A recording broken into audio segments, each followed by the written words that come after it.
कभी कभी हमें लगता है कि हमारे अपने, हमारे हितैषी, हमारे माता पिता को हमारे मन की बात ही नहीं समझ आ रही। जैसे उन्हें हमारे हर कार्य में, हर निर्णय में खोट दिखाई दे रहा हो। और ऐसे में हम कर बैठते हैं विद्रोह। ऐसी अवस्था में हमें वही अच्छा लगने लगता है जो हमारी मन की बातों का समर्थन करे। हम उसे ही अपना हितैषी समझ लेते हैं। परंतु जो आपसे मीठी बातें कर रहा हो वो आपका हितैषी है, ये आवश्यक नहीं। कुछ विषैले फूल बड़े सुंदर दिखते हैं, कुछ विषैले फल असाधारण रूप से बड़े स्वादिष्ट होते हैं। और ये भी आवश्यक नहीं कि हमारे रोगों का निदान करने वाली औषधि सदा मीठी हो। इसलिए विष और औषधि में अंतर को परखने का प्रयास करें। हो सकता है जो आपके हित की बात कर रहा हो वो आपको संकट के गर्त में ले जा रहा हो। बात बात पर आवेश में ना आए। हो सकता है कि आपके माता पिता की कड़वी बातों में आपका ही हित छिपा हो। और माता पिता को भी प्रयास करना चाहिए कि यदि उनकी संतान अनुचित निर्णय ले रही है तो उसके अनुचित होने का भान प्रेम से करवाएं, दबाव और शासन से नहीं। क्योंकि कभी कभी कटु शब्द और कटु वचन अनुचित निर्णय को और पक्का कर देता है। जीवन में सभी केवल सफल होना चाहते हैं, केवल विजय चाहते हैं।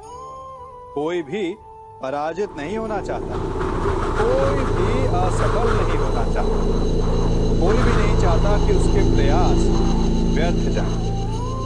यदि एक दृष्टिकोण से देखा जाए तो ये उचित भी है, परंतु असफलता में भी एक अच्छी बात छिपी होती है।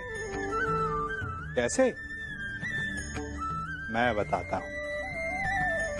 सफलता आपका परिचय संसार को देती है।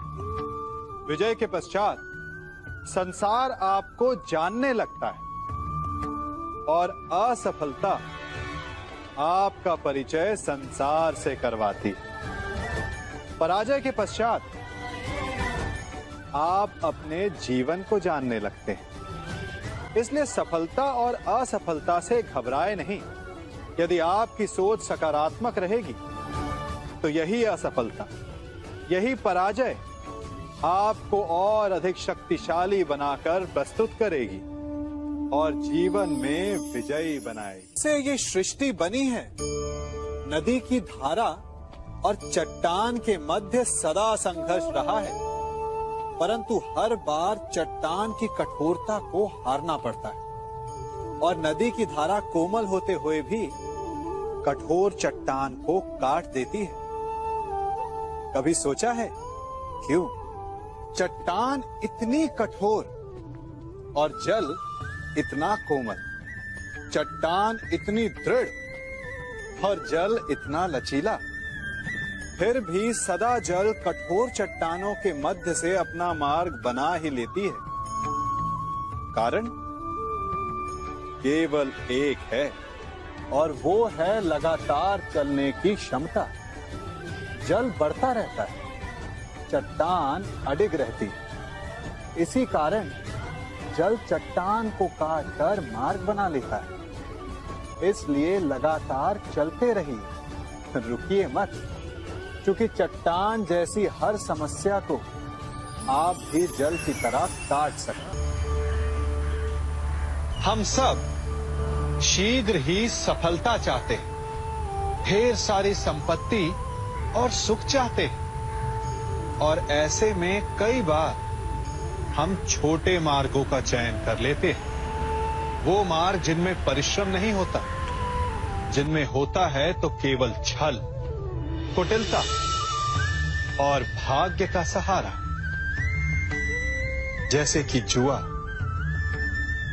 कोई जुए के खेल में धन लगाता है, कोई दांव लगाता है और ये